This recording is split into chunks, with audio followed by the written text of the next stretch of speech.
ফের ভাঙল সিসামারা নদীর বাঁধ, ফের ভুটানের জলে ভাসল আলিপুরদুয়ারের শালকুমার। নির্মীয়মান বাঁধ ভেঙে জলমগ্ন শালকুমার 1 এবং 2 পঞ্চায়েত। ঘর বাড়ি ছেড়ে স্থানীয় স্কুলে ঠাঁই বাসিন্দাদের। ফের ভাঙল সিসামারা নদীর বাঁধ। আরো বিস্তারিত বলবে আমাদের সঙ্গে রয়েছেন আমাদের প্রতিনিধি রাজকুমার। কি পরিস্থিতি এখন? একদমই দেখো, পরিস্থিতি অত্যন্ত ভয়াবহ জুনেলা। তার কারণ হচ্ছে সিসামারা নদীর বাঁধ ভেঙে কিন্তু জল যে শালকুমার এলাকার যে মুন্সিপাড়া, নতুনপাড়া সহ বিভিন্ন এলাকায় ঢুকে গেছে এবং ওই এলাকা থেকে প্রায় 200 থেকে 250 মানুষকে, 250 পরিবারকে কিন্তু উদ্ধার করেছে প্রশাসন। উদ্ধার করে স্থানীয় যে হাই স্কুল আছে, লালটুগ্রাম হাই স্কুল, সেখানে নিয়ে যাওয়া হয়েছে এবং সিসামারা নদী ফুসছে ভুটান থেকে লাগাতার জলে কিন্তু ফের বন্যা পরিস্থিতি তৈরি হয়েছে শালকুমার এলাকায়। জুনেলা, প্রশাসনের তরফ থেকে কি ব্যবস্থা নেওয়া হচ্ছে?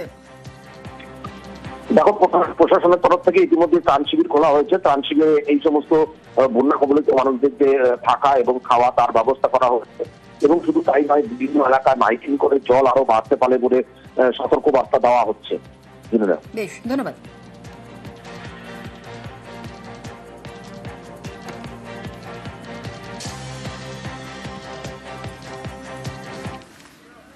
আর উত্তরে ফের দুর্যোগ কাঁটা উত্তরবঙ্গে। আজ কাল ভারী বৃষ্টির সতর্কতা রয়েছে। পার্বত্য এলাকায় হরপা বানের শঙ্কা আর ভারী বৃষ্টিতে পাহাড়ে ধসের আশঙ্কা রয়েছে। দার্জিলিং, জলপাইগুড়ি এবং আলিপুরদুয়ারে ভারী বৃষ্টি। উত্তর দিনাজপুর, কোচবিহার এবং কালিম্পংয়েও ভারী বৃষ্টির পূর্বাভাস রয়েছে। মালদা এবং দক্ষিণ দিনাজপুরে ভারী বৃষ্টির পূর্বাভাস। আর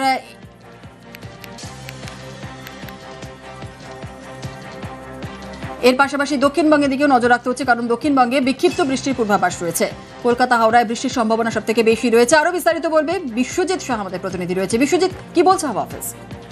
দেখো, দক্ষিণবঙ্গে আকাশ মেঘলা, বেশ কিছু জেলাতে আজও বিক্ষিপ্তভাবে বৃষ্টির সম্ভাবনা থাকবে। আজ বৃষ্টির সম্ভাবনা বজ্র বিদ্যুৎ সহ হালকা থেকে মাঝারি বৃষ্টি, 2-1 পশলা হতে পারে এবং সেই বৃষ্টির সম্ভাবনা কলকাতাতে যেমন রয়েছে, দুপুর বিকেলের মধ্যে এই বৃষ্টি হতে পারে।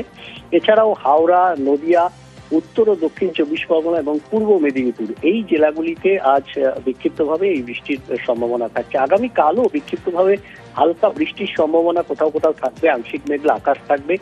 তবে সোমবার থেকে পরিস্থিতি একেবারেই বদলে যাবে। সোমবার এবং মঙ্গলবার এই দুদিন শুষ্ক আবহাওয়া থাকবে এবং রৌদ্রোজ্জ্বল আবহাওয়া থাকবে। তবে আবার বুধবার থেকে উপকূলের জেলাগুলিতে বজ্রবিদ্যুৎ সহ বৃষ্টির সম্ভাবনা বাড়বে। ধন্যবাদ।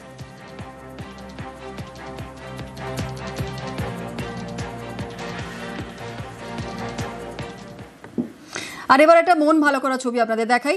নর্থ সিকিমে তুষারপাত, বরফের চাদরে ঢেকেছে লাচুং। মন ভালো করা ছবি সিকিমে। বরফে ঢাকা লাচুং যেন আরো সুন্দর। আর এই মুহূর্তে খোশ মেজাজে রয়েছেন পর্যটকরা। নর্থ সিকিমে তুষারপাত, বরফের চাদরে ঢেকেছে লাচুং।